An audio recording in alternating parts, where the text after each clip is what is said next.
There's a lot of lore about the progression of a Jedi, the process they follow from Padawan to Knight to, if they're lucky, Master and Council member. The process to becoming even a Jedi Knight is a long one. A lot of people forget this, but Obi-Wan is still a Padawan in The Phantom Menace when he's in his 20s. However, even in what was arguably the Jedi's worst age for dogma and doctrine, exceptions could be made to the standard rules of progression through the Jedi Order. And today we'll be talking specifically about one Jedi who moved from Padawan to Master without even becoming a Knight, quite an exceptional feat. Today we'll be talking about the Star Wars Tales comic book series, and specifically issue 5, which details the life of Yaddle, a Jedi who I'm sure many of you are familiar with. You know, basically Yoda with a sick flow. So, one note before we start. Because this is a Star Wars Tales story, it means that it's not necessarily fully canon within the Legends continuity. And even the new Essential Guide to Characters refers to the story that we'll be discussing today as a legend. Nonetheless, I don't think it really matters, and I personally do have this as my headcanon for Yaddle. You guys can make the decision yourself after we get through the video.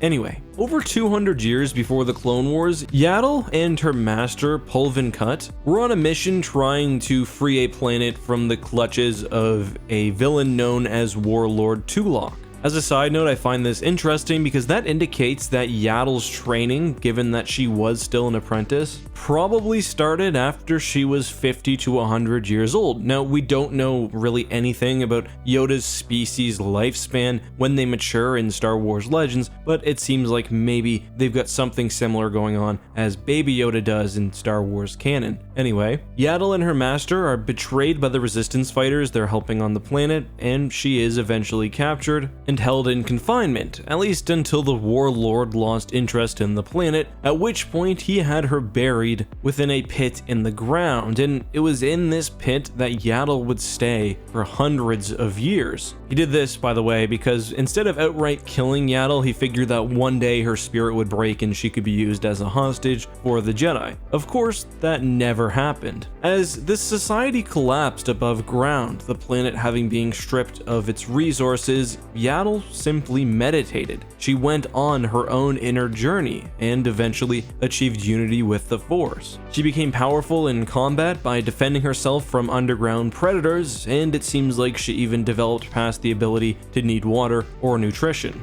Eventually, however, an earthquake freed Yaddle from her prison, and she emerged into the ruins of a civilization, one which had decayed over 100+ years. The people who had conspired in her imprisonment had now left the planet or had died, so Yaddle committed herself to helping the citizens of the planet. There was peace and prosperity for some time. However, the son of the warlord who initially locked up Yaddle, Warlord Tulok, returned to, and I quote, claim his inheritance, asserting dominion over the citizens of the planet and bombarding it from space. While no citizens had the ability to stand up to the new Tulak and very few had even the will, Yaddle stepped up and demanded that he leave the planet. She pulled his gun from its holster and engaged the new warlord in a fight, wielding only an old wooden staff against his vibroblade. The fight was ended when Yaddle kicked the young Tulak and he fell into his own blade, dying, bringing forth a prophecy that Yaddle had had before her imprisonment, that his hold over these people will end by your own hand. Die in fear, you will. Back on Coruscant, the Jedi Council convened, and a discussion was had over the fate of Yaddle. Some argued that her time in isolation and her studying of her master's teaching for 100 years made her worthy of the role of Jedi Master, while Yoda, of all people, was actually quite hesitant, stating that not only had she not completed the formal Jedi trials, but that a life learned in solitude was not one of a Jedi Master. Kind of ironic coming from him. However, in the end, even Yoda relented and Yaddle was added to the rank of Jedi Masters. From that point on, the new Essential Guide to Characters explains that Yaddle would go on to train dozens of Padawans, including one of my favorite, the floating ball boy himself, Impatije host Brand, who would be pretty much responsible for the final death of Emperor Palpatine, so that's a pretty important student. However, Yaddle didn't spend a whole lot of time in combat, going out on missions, or even participating in the leadership of the Jedi. Instead, she was the head of the Librarians Assembly and was a master healer. Yaddle, however, would die in combat, specifically in the book Jedi Quest: The Shadow Trap, on a mission with Anakin and Obi-Wan. Her vacant council seat then being filled by Shaq T, and of course, nothing bad happened after that. Today's hashtag AskEck question comes from William Nelson, who asks, what do you think the Empire's navy would have looked like had the Tarkin Doctrine not been adopted? The Tarkin Doctrine being the idea that the Empire should rule through overwhelming force and fear. Would they have made efforts to go with more efficient ships that have more survivability? For example, making all ships have shields? That's an example, of course. I'd love to get your opinion on this. So on a capital ship level, Star Destroyers already were very survivable, but I think William's referring to Star Fighters, and that's actually a good question. And there's a nice little paragraph or section